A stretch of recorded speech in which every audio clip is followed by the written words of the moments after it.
A man is as wretched as he has convinced himself that he is. Seneca. You have nothing except your will. You have nothing. Not your home. Not your name. Not your body.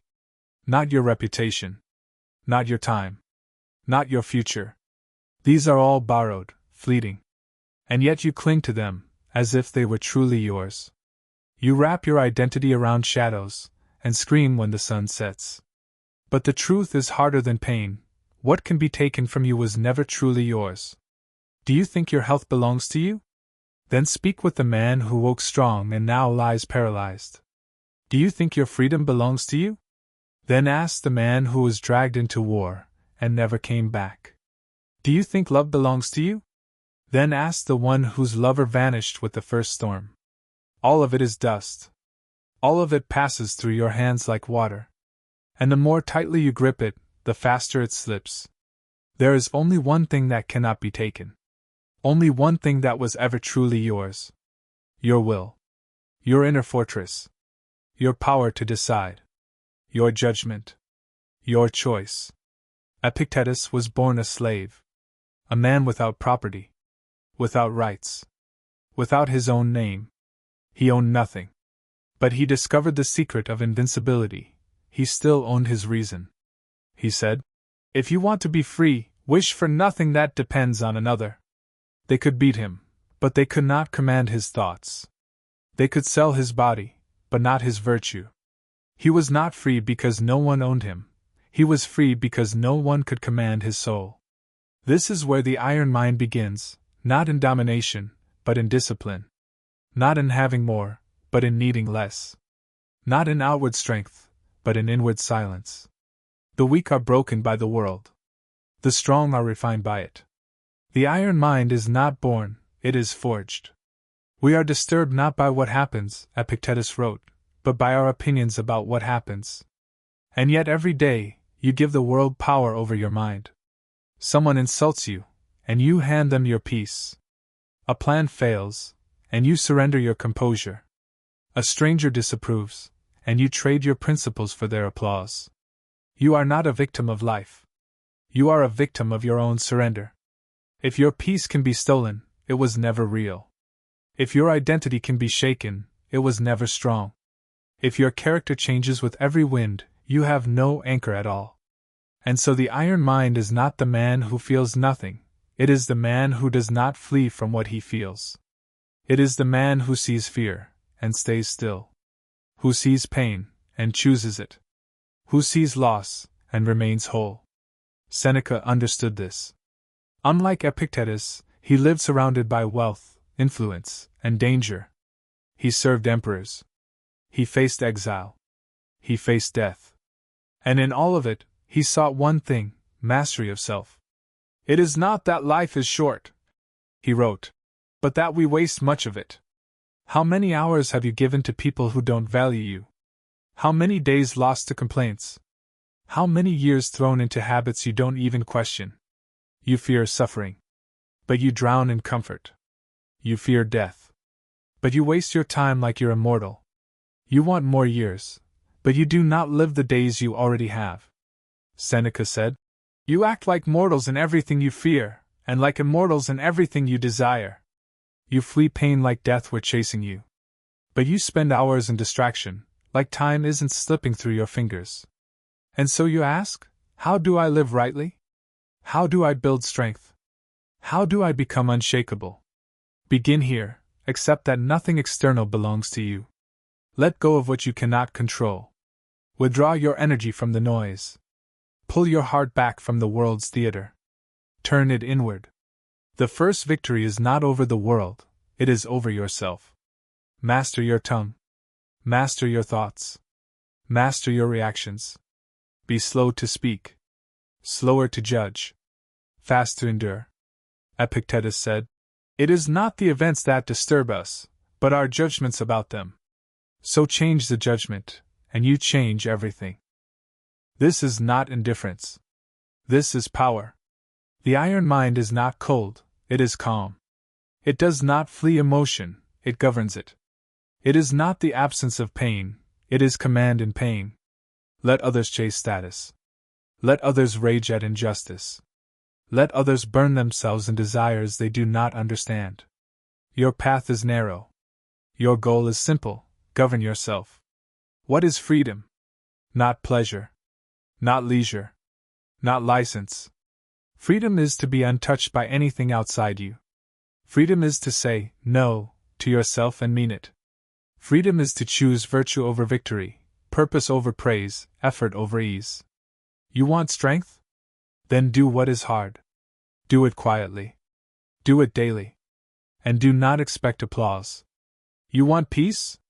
Then stop negotiating with weakness. Stop making excuses for your lower self. Stop serving your impulses like a slave.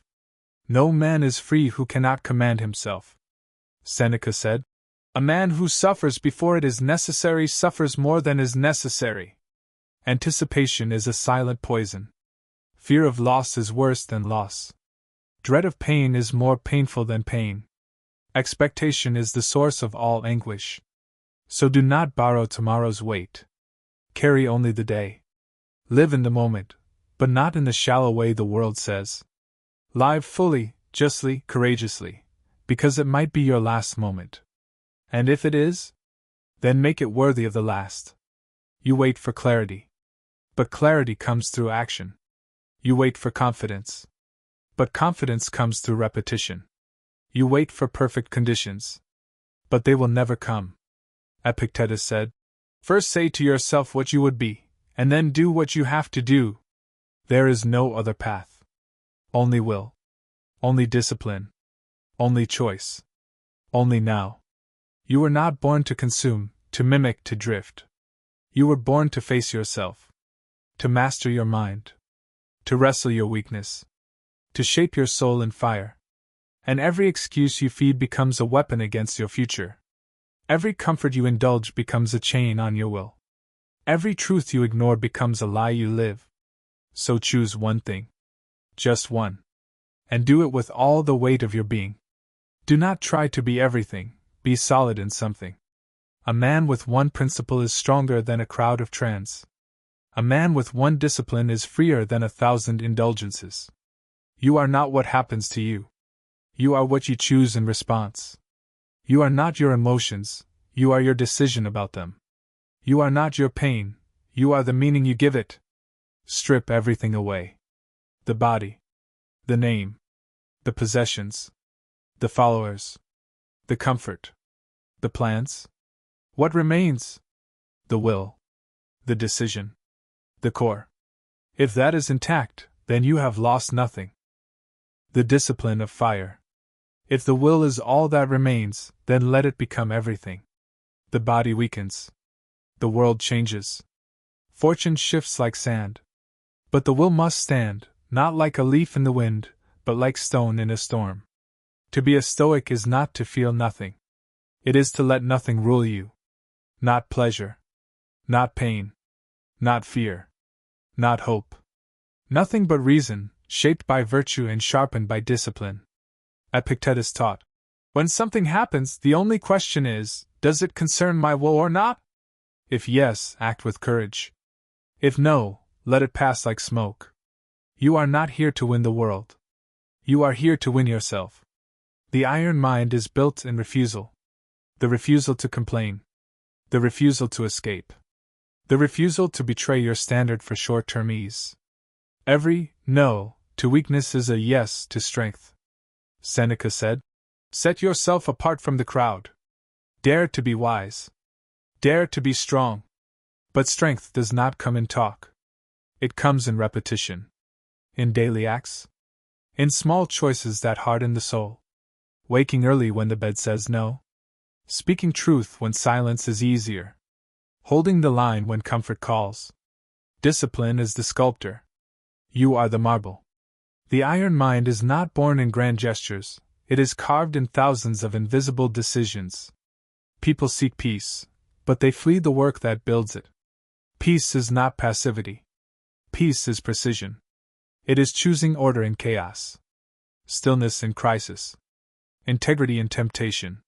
The enemy is not outside. It is the voice that says, "Just once won't matter." The voice that excuses. The voice that waits. Kill that voice.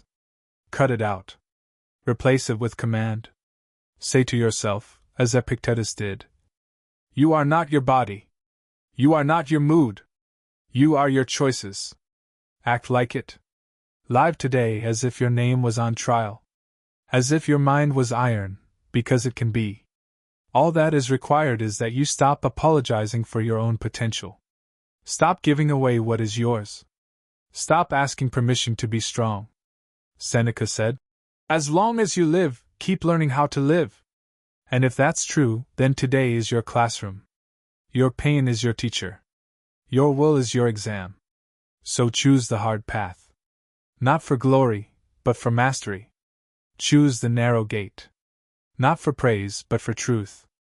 Choose the iron mind, not because it's easy, but because it's the only thing that no one can take from you. Let the fire come. Let the storm rage. Let the world forget you. But never forget yourself.